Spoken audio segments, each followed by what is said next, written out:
Hello, English learners. Have you ever wanted to speak English confidently without overthinking every word? Do you sometimes understand English when you read it? But when someone speaks to you, your mind suddenly goes blank. Maybe you worry about making mistakes. Maybe you feel shy. Or maybe you just don't get enough practice. First, let me tell you something important. You are not bad at English. You just need more real practice in real-life situations. And today, we're going to practice together. In this lesson, you'll improve your listening skills, your speaking confidence, and your ability to handle everyday conversations naturally. So take a deep breath, relax your shoulders, and let's begin. Imagine this. You walk into a room where people are speaking English. What is the first feeling you get? Nervous, excited, scared, shy. That feeling is normal. Confidence is not something you are born with. Confidence is something you build. And today, we start building it. Let's begin with a very common real-life situation. Starting a conversation.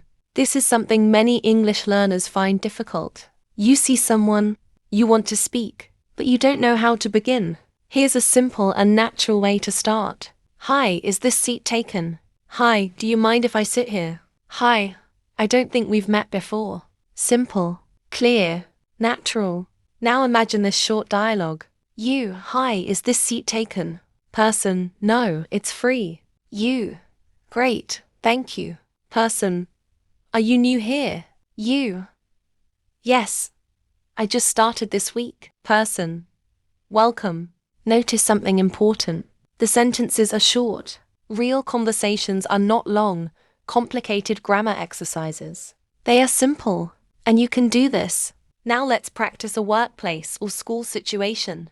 You need to introduce yourself on your first day. Here's how you can do it naturally. Hi everyone, my name is Alex.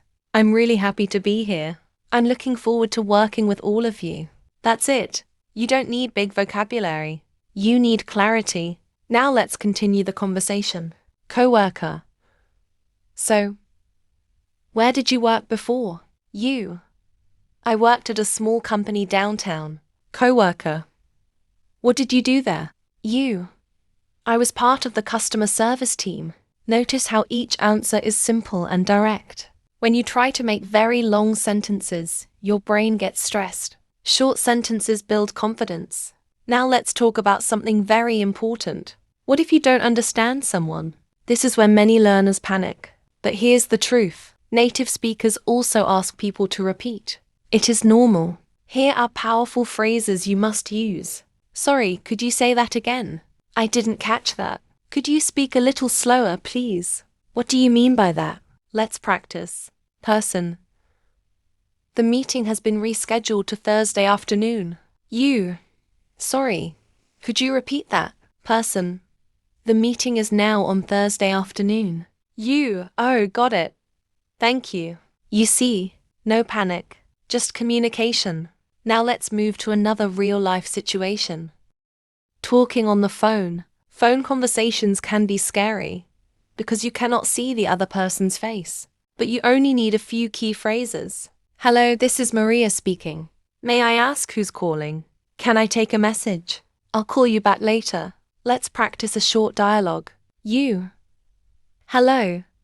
This is David speaking. Caller.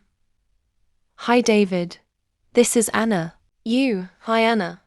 How are you? Caller. I'm good. Is this a good time to talk? You. Yes, I have a few minutes. Notice how calm and simple that sounds. Confidence comes from repetition. The more you hear it, the more natural it becomes. Now imagine you are at a doctor's office. This is an important real-life conversation. Receptionist. How can I help you? You. I have an appointment at 3 p.m. Receptionist. What's your name? You. My name is Daniel Rivera. Later, the doctor asks. Doctor. What seems to be the problem? You. I've been feeling tired lately. Doctor. How long has this been happening? You. For about a week. Simple sentences. Clear answers. You don't need perfect grammar. You need communication. Let's talk about confidence for a moment. Many learners think, I will speak when my English is perfect. But perfect never comes first. Speaking comes first, then improvement. Every mistake you make is proof that you are trying. And trying is powerful. Now let's practice expressing opinions. This is important in everyday life. At work, with friends, online. Here are simple phrases. I think that, in my opinion. I feel like, I agree with you. I'm not sure about that. Example dialogue. Friend, I think working from home is better. You, in my opinion, it depends on the person. Friend, why do you say that? You, some people focus better at home, but others get distracted. You see how natural that sounds? You are not arguing. You are expressing. Now let's imagine you're meeting a friend for coffee. Friend, it's been a long time. You, I know, how have you been? Friend, busy with work. You, same here, it's been crazy lately. Talking about daily life is simple. You can say, I've been busy. Work has been stressful. Things are going well. I can't complain. These are natural everyday expressions. Now let's work on mindset again. If you feel nervous speaking English, that's okay, but don't let nervousness stop you. Instead of thinking, what if I make a mistake? Think, what if this goes well? Shift your thinking. Confidence grows when you challenge fear. Let's move to another common situation. Making plans. Friend, are you free this weekend? You, I think so. What do you have in mind? Friend, do you want to watch a movie? You, that sounds great. Or maybe you can't go. You, I'd love to, but I already have plans. Friend, no problem, maybe next time. Notice the polite tone.